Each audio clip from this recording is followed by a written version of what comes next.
Bonjour à tous, je suis ravie de vous retrouver pour cette nouvelle vidéo qui, comme vous l'avez vu, est un book haul. Je vais vous présenter du coup tous les livres que j'ai reçus, que j'ai pu acquérir lors du mois de septembre. Et c'est une catastrophe au niveau service presse. Je vais vous expliquer ça en détail. Je vais commencer par les achats perso, où je n'ai que 3 achats, vous allez voir.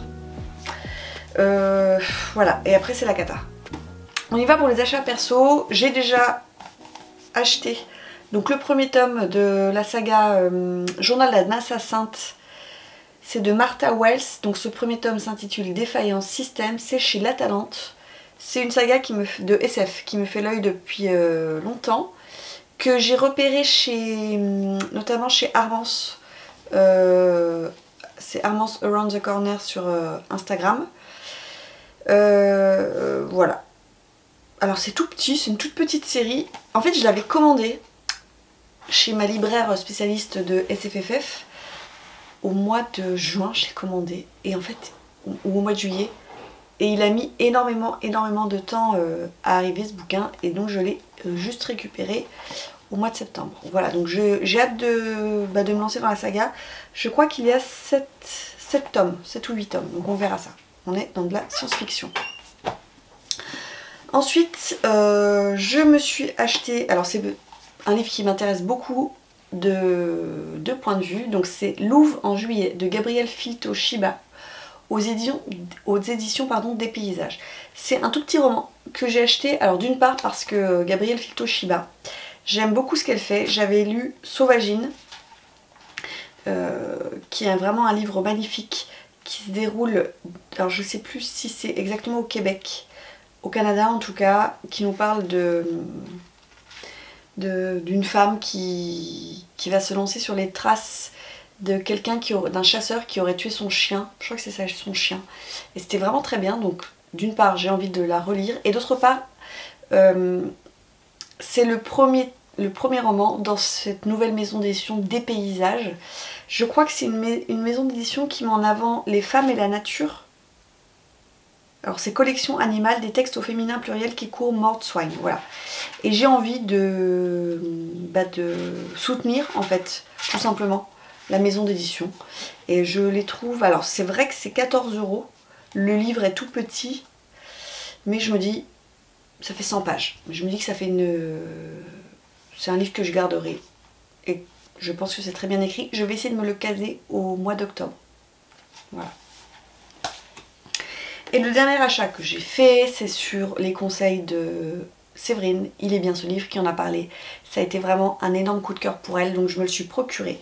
C'est La lectrice disparue de Sigridur Hagalín Björnsdóttir. C'est aux éditions Gaïa. Alors il est depuis sorti chez Actes Sud dans leur collection poche Babel, donc beaucoup moins cher, mais moi j'avais vraiment envie de l'avoir dans cette édition que je trouve magnifique. Donc j'ai commandé chez mon libraire, parce qu'il est plus dispo chez un libraire, il faut que vous le commandiez pour l'avoir, mais moi mon libraire l'avait en poche.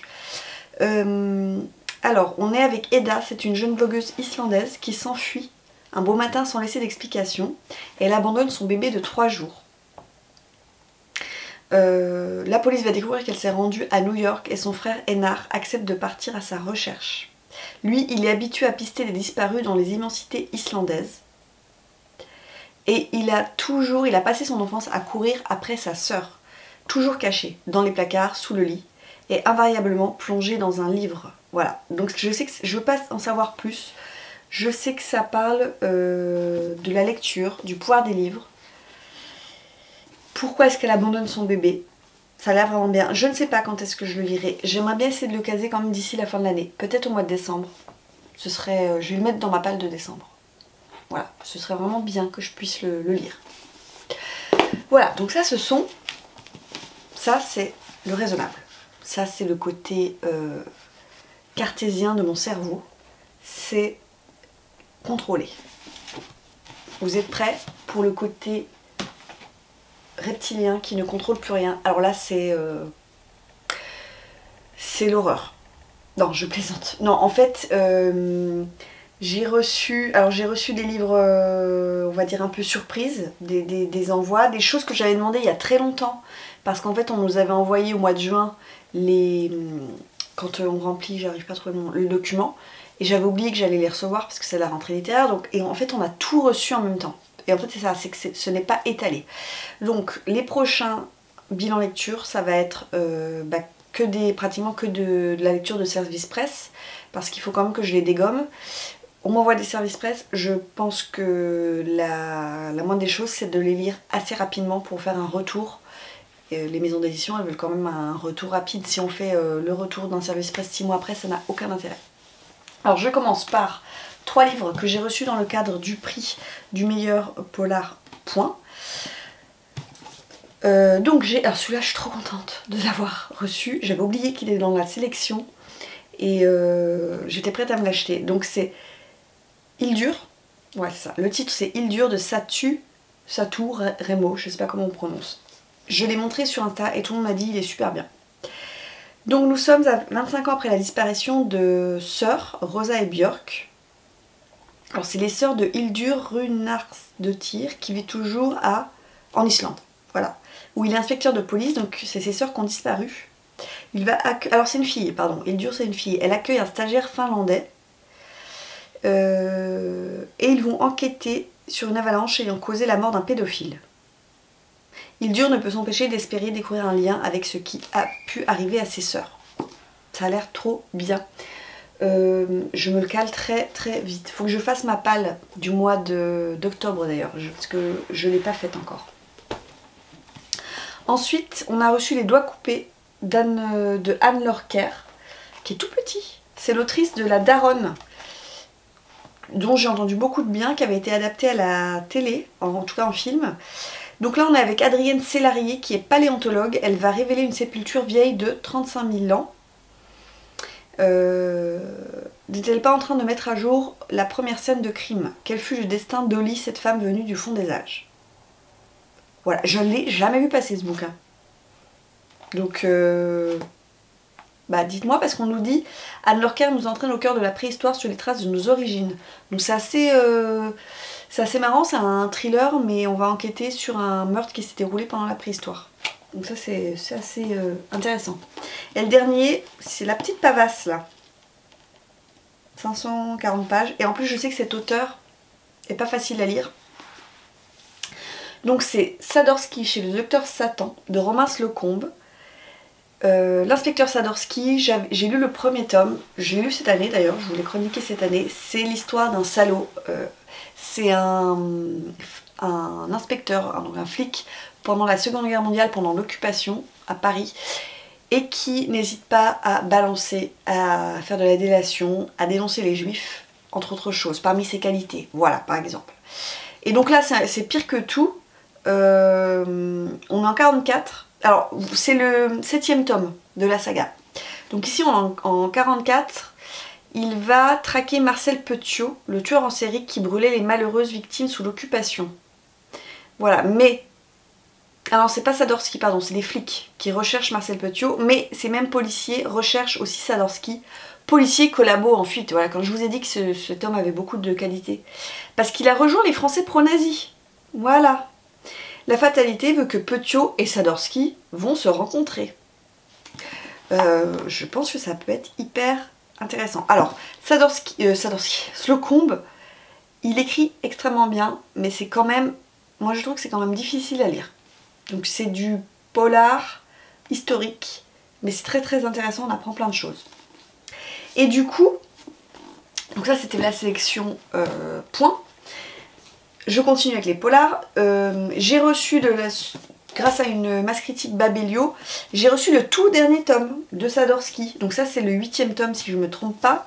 Donc c'est les revenants de l'inspecteur Sadorsky. Et ici c'est chez Robert Laffont dans la collection La Bête Noire. Donc je vais peut-être pas lire la 4e de couverture parce que ça va peut-être me spoiler le dernier. Et là on est quand même aussi sur un gros bébé. On est sur du 500 pages. Voilà, donc j'ai de quoi faire. De Sadorsky à lire. Ensuite, toujours, là je vous ai fait une pile polar, les polars que j'ai reçus. Je remercie énormément les éditions 404 qui m'ont proposé Le Jugement de Salomon. Alors, c'est de John Finnemore. Et il y a une préface de Franck Tillier. Alors, attendez. En fait, ils ont publié, il n'y a pas très longtemps, La mâchoire de Caïn, qui était un livre où tous les chapitres étaient dans le désordre. Et le but, c'est... Alors, vous pouvez lire le livre dans l'ordre, ça vous fait une histoire, mais en fait, les chapitres sont dans le désordre, et il y avait un jeu où si vous remettiez les chapitres dans l'ordre, vous gagnez quelque chose. Donc là, on nous dit 10 meurtres, 100 pages, une infinité de possibilités, mais une seule est correcte. Quelqu'un a été découvert poignardé à mort dans le bureau d'une maison qui n'est pas la sienne. La pièce était solidement verrouillée de l'intérieur, ne contenait aucune arme et aucun signe du meurtrier. La police n'a pas pu identifier ni suspect ni mobile. Cependant, le coupable conserve une mystérieuse pochette contenant 100 pages dactylographiées. Ordonnées et comprises, elles expliqueraient ce meurtre et 9 autres commis la même année. Ce sont ces 100 pages que vous avez entre les mains. Plongez dans un labyrinthe d'énigmes, remontez les méandres de 10 meurtres aux circonstances troubles et soyez le premier à résoudre cette enquête inédite. Alors oui, on peut remporter un prix, on peut gagner jusqu'à 2000 € et 10 livres au choix pour les premiers gagnants. Bon, voilà. Ah oui, c'est bizarre. Je n'avais pas regardé. Ok, bon, on va voir. Ok, ouh, ça a l'air très très étrange. Allez voir, allez feuilleter en librairie. Si jamais vous avez l'occasion comme ça, vous voyez à quoi ça ressemble. Donc c'est un livre enquête. J'ai reçu de la part des éditions City. Alors vous voyez, ça par exemple, je ne me rappelle pas l'avoir demandé. Parce que c'est pas trop le genre de bouquin. Parce qu'ils l'ont envoyé à tous les partenaires City, je ne sais pas. J'ai rejoint Les Voisins de Gemma Rogers. Avec une couverture qui me plaît pas du tout. Je ne me rappelle pas avoir demandé ce livre. Bon, je le lirai, hein. Donc on est dans une nouvelle maison, dans un beau quartier, au milieu d'espaces verts. Shelly et sa fille sont ravies d'avoir enfin trouvé le lieu parfait pour s'installer un refuge où elles seront très heureuses. Mais quelques heures après avoir déballé leurs affaires, une voisine frappe à la porte. Elle n'est pas vraiment accueillante. Il y a cette menace terrifiante qu'elle retrouve gravée sur un mur de la maison. Voilà, Shelly va découvrir que la précédente locataire de sa maison a disparu sans laisser de traces. Quelque chose ne tourne pas rond dans le quartier. Thriller domestique. Bon, c'est pas ma priorité celui-ci. Hein. Clairement, je le lirai pas tout de suite. Celui-ci, une de mes prochaines lectures, c'est Le murmure des victimes de David Coulon, c'est chez Fayard. Séverine de Il est bien. Ouh là là, j'ai du mal à parler. Séverine de Il est bien, ce livre, l'a lu et l'a beaucoup aimé. Donc je crois qu'on est dans une enquête, un thriller un peu psychologique. Une maison isolée. Emma, 8 ans, a trouvé refuge dans une chaleureuse famille d'accueil, loin de ses parents toxiques, mais la nuit, elle entend un monstre rôder derrière les murs. Une nuit, un drame éclate non loin, un homme assassine sa compagne dans un accès de violence atroce. Et il va se réfugier dans la maison où vit la petite fille, à l'insu de ses occupants. Voilà, on va voir. Ça a l'air bien flippant. Je pense le mettre dans ma pile à lire d'octobre du coup. Celui-ci par exemple, c'est également un livre que j'ai reçu, que je n'ai pas demandé, mais c'est pas grave parce que j'adore l'auteur. C'est Tout brûle, c'est le nouveau roman de Juan Gómez Jurado, c'est aux éditions Fleuve Noir. J'aime beaucoup cet auteur qui est l'auteur de la trilogie, donc le premier c'est Reine Rouge, Louve Noir et Roi Blanc. J'avais trouvé ça vraiment très bien, très efficace. Donc ici nous sommes avec Aura Reyes qui avait un bon job, une luxueuse villa et 2 merveilleuses filles, mais désormais elle risque une peine d'emprisonnement. Marie Paz Celero, elle s'est enrôlée dans le corps d'élite de la Légion après avoir appris à cultiver des navets avec sa grand-mère. Mais elle traverse une mauvaise passe depuis 5 ans et vit pour l'essentiel dans sa voiture. Serré, je pense que ça se prononce comme ça, Kirano, enfin, est une développeuse de haut vol. Elle a sombré quand son mari l'a quittée pour sa sœur, elle est brillante et solitaire. Leur point commun, les 3 femmes ont tout perdu, même la peur, et c'est ce qui les rend dangereuses, car pour se venger, elles se sont tout. Donc j'imagine qu'elles vont peut-être s'allier pour tout faire péter. On verra. Voilà. Ensuite, alors là c'est 2 romans que j'ai demandé, donc je vais les lire rapidement. Le dernier, Jean-Christophe Granger, Je suis né du diable, c'est aux éditions Albin Michel, qui est un récit autobiographique. Depuis que j'écris des romans, la question qu'on m'a le plus souvent posée est « mais d'où viennent des idées pareilles ?» Je réponds parfois l'inspiration. En réalité, je n'en sais rien, mais la question revient tellement souvent qu'elle m'a forcée à réfléchir. Et si quelque chose de singulier était survenu dans mon existence? Je me suis tournée vers l'enfance. Si la mienne a été parfaitement heureuse, elle n'a pas été normale. Il dit qu'il a grandi à l'ombre d'une menace. Donc j'ai hyper hâte de découvrir Jean-Christophe Granger qui se livre. Qu'a-t-il pu vivre dans son enfance qui explique le fait qu'il doive écrire des choses si noires dans ses romans. Et j'avais demandé et j'ai reçu le nouveau Søren Sveistrup. Donc c'est Cache-Cache, c'est la suite d'Octobre que j'avais lu à sa sortie il y a fort longtemps. Alors il est énorme, hein. On est sur du 600-700 pages. Bon, après, celui-ci je pense que je vais le lire pendant les vacances d'octobre. Donc, alors qu'est-ce qu'on nous dit? On nous dit rien. Si, tout commence par une innocente comptine que chantent les enfants lorsqu'ils jouent à cache-cache, puis soudain tourner au cauchemar et réveiller le souvenir d'un passé sanglant. Voilà, on n'en sait pas plus. J'essaie de le lire vite pour vous en parler. Ça par contre c'est la pavasse. Ça c'était ce que j'ai reçu côté thriller. Ensuite je passe au côté contemporain. J'en ai reçu deux. J'ai reçu Le cycliste de Tchernobyl de Javier Sebastian aux éditions Métellier. C'est dans leur collection poche. Ils ont une jolie collection poche, je trouve. Assez simple, assez épurée, mais qui matche bien. Alors, pourquoi j'ai demandé ce livre? Parce qu'on est à Pripyat. Pripyat, vous savez, c'est la ville où il y a eu la catastrophe de Tchernobyl. Les rues sont désertes. Pas âme qui vive. Sauf, alors j'avais lu il y a peu le livre de... je vais pas trouver. Personne ne meurt. Non, c'est pas ça, c'est son dernier livre. Le livre qui se passe à Tchernobyl, j'ai oublié le nom, d'un auteur français que j'avais adoré et j'avais appris plein de choses sur Tchernobyl parce que personne n'a le droit. En fait, Tchernobyl, vous avez un périmètre de sécurité. Personne n'a le droit d'y aller, mais il y a quand même des gens qui sont revenus, en fait des gens qui habitaient à Tchernobyl. On les a, du jour au lendemain, en 24 heures, ils ont fait un baluchon, ils sont partis de chez eux en laissant tout sur place. Et donc ces gens sont quand même revenus quelques années après. On les appelle les Samossiols, ceux qui sont revenus dans la zone interdite. Et Vassia croit encore à la possibilité d'une communauté. Donc on nous dit que c'est à la fois un roman d'espionnage, une enquête documentaire. Et c'est librement inspiré de la vie de Vassili Nesterenko, spécialiste du nucléaire, devenu l'homme à abattre pour le KGB, parce qu'il a tenté de contrer la désinformation autour de la catastrophe de Tchernobyl. Ça m'intéresse énormément, je suis, comme je vous l'avais dit dans une vidéo, je suis fascinée